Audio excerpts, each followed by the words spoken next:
Elon Musk part à la conquête de l'espace. Sauf que cette fois, il s'agit de l'espace politique. Son influence croissante sur l'échiquier européen inquiète les dirigeants européens qui tirent la sonnette d'alarme. L'extrême droite internationale que nous dénonçons depuis des années également en Espagne, dirigée cette fois par l'homme le plus riche de la planète, attaque ouvertement nos institutions, attise la haine et appelle ouvertement à soutenir les héritiers du nazisme en Allemagne lors des prochaines élections que tiendra la principale puissance économique d'Europe. Voilà 10 ans, si on nous avait dit que le propriétaire d'un des plus grands réseaux sociaux du monde soutiendrait une nouvelle internationale réactionnaire et interviendrait directement dans les élections, y compris en Allemagne, qui l'aurait imaginé? Qu'est-ce qui a provoqué cette vague d'indignation?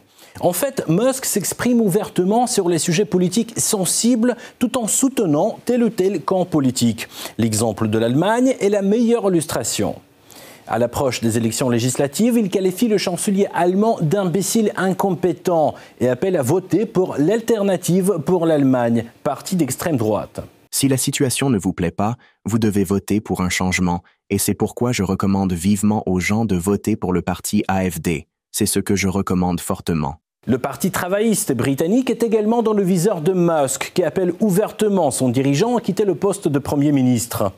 Pour le presser un peu, il jette de l'huile sur le feu dans le scandale des viols de masse par des gangs pakistanais.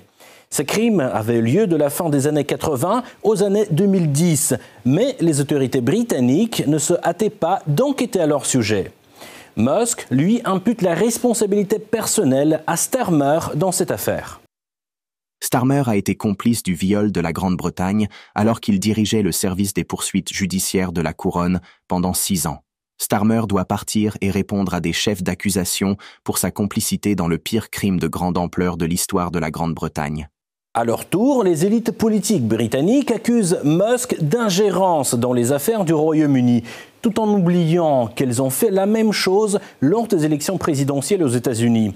Le Parti travailliste envoyait alors ses volontaires aider l'équipe de Harris. Pas étonnant que Trump ne démente pas les propos de Musk. Au contraire, les deux hommes ont une vision similaire de l'échiquier politique européen. D'ailleurs, pas uniquement européen. Musk est venu en renfort de Trump qui a proposé de rattacher le Canada aux États-Unis et qui a reçu un refus de la part du Premier ministre démissionnaire Justin Trudeau. Ma grande, tu n'es plus le gouverneur du Canada. Ce que tu dis n'a pas d'importance. Appel à la démission, incitation à voter, insulte. Musk ne se gêne pas dans ses déclarations. Leur forme, certes, surprend, mais leur contenu, pas vraiment. C'est ce que les Européens ont toujours fait à l'égard d'autres pays. Intervention en Libye, le soutien du coup d'État en Ukraine, là récemment, les manifestations en Géorgie. Les exemples ne manquent pas. Il ne faut alors peut-être pas trop s'étonner que le boomerang revienne sous forme des attaques de Musk.